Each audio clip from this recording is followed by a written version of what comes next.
छोटे से गांव रामपुर में एक गरीब हलवाई रहता था। उसका नाम गोपाल था। गोपाल की एक छोटी सी मिठाई की दुकान थी। दुकान बहुत साधारण थी, छप्पर की बनी हुई और सामने एक छोटी सी मेज। हर सुबह गोपाल जल्दी उठता और अपनी कढ़ाई में जलेबी, समोसे और लड्डू बनाता। एक दिन सुबह गोपाल काम कर रहा था और खुद से बोला, काश मेरी दुकान थोड़ी बड़ी होती तो मैं और अच्छी मिठाइयाँ बना पाता। तभी एक ग्राहक आया। ग्राहक बोला, गोपाल भाई, आज जलेबी कितने की है? गोपाल बोला। भाई साहब, 10 रुपए की एक प्लेट। ग्राहक ने जलेबी खाई और खुश होकर बोला, वाह, इतनी स्वादिष्ट जलेबी मैंने कहीं नहीं खाई। मुस्कुराया, लेकिन मन में सोच रहा था। इतनी मेहनत के बाद भी कमाई बहुत कम होती है। गोपाल की पत्नी सीता बहुत समझदार और मेहनती महिला थी। वह हमेशा अपने पति का हौसला बढ़ाती थी। एक दिन शाम को गोपाल घर आया। सीता ने पूछा, आज दुकान कैसी चली? गोपाल ने धीरे से कहा। बस ठीक ही थी, कुछ खास कमाई नहीं हुई। सीता बोली, चिंता मत कीजिए, मेहनत करने वालों को भगवान कभी निराश नहीं करता। गोपाल बोला। तुम सही कहती हो सीता, लेकिन कभी कभी लगता है कि हमारी किस्मत ही खराब है। सीता मुस्कुराते हुए बोली। किस्मत भी मेहनत से बदलती है। सीता अक्सर गोपाल की मदद करती थी। वह घर पर लड्डू और पेड़े बनाती और गोपाल दुकान पर बेचता। गोपाल का एक छोटा बेटा था, चंदू। वह बहुत मासूम और समझदार बच्चा था। एक दिन चंदू दुकान पर आया। चंदू बोला। पिताजी, मैं भी आपकी मदद करूं? गोपाल हंसते हुए बोला। तुम अभी छोटे हो बेटा।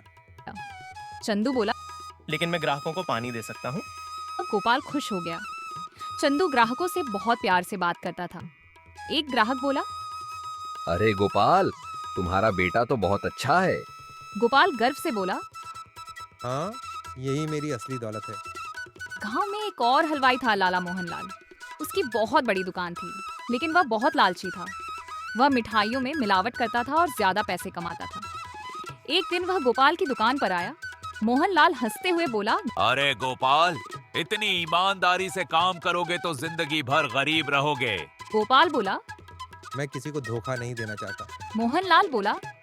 थोड़ी मिलावट कर लो, जल्दी अमीर बन जाओगे। गोपाल ने गुस्से में कहा। नहीं, मैं ऐसा कभी नहीं करूँगा। मोहनलाल हंसते हुए चला गया। एक दिन दोपहर में एक बूढ़ा आदमी गोपाल की दुकान पर आया। वह बहुत भूखा और थका हुआ लग रहा था। बूढ़ा बोला, बेटा, मुझे बहुत भूख लगी है, लेकिन मेरे पास पैसे नहीं हैं। गोपाल तुरंत बोला। कोई बात नहीं बाबा, आप बैठिए। उसने जलेबी और समोसे की प्लेट दे दी। बूढ़ा खुशी से खाने लगा। बूढ़ा बोला, बेटा, तुम बहुत अच्छे इंसान हो। अगले दिन गांव में खबर फैली कि शहर का बड़ा व्यापारी धनराज सेठ गांव आया है। थोड़ी देर बाद वही बूढ़ा आदमी गोपाल की दुकान पर आया, लेकिन इस बार अच्छे कपड़ों में। गोपाल हैरान रह गया। धनराज सेठ बोले, क्या तुमने मुझे पहचाना? गोपाल बोला। आप वही बाबा हैं? सेठ मुस्कुराए। हाँ, मैं लोगों की अच्छाई देखने के लिए साधारण कपड़ों में घूमता हूँ। गोपाल चुप हो गया। कल तुमने बिना लालच के मेरी मदद की, इसलिए मैं तुम्हारी मदद करना चाहता हूँ। सेठ जी, मैंने तो सिर्फ इंसानियत निभाई। आज से तुम्हारी दुकान मैं बड़ी बनवाऊंगा। कुछ ही दिनों में गोपाल की दुकान बड़ी बन गई। अब वहाँ बहुत सारे ग्राहक आने लगे। गांव वाले कहते थे, गोपाल की मिठाइयाँ सबसे अच्छी हैं।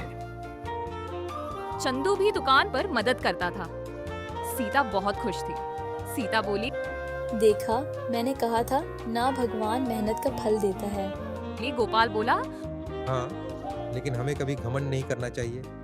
उधर मोहनलाल की दुकान पर लोग कम आने लगे, क्योंकि लोगों को पता चल गया कि वह मिलावट करता है। एक दिन मोहनलाल गोपाल के पास आया।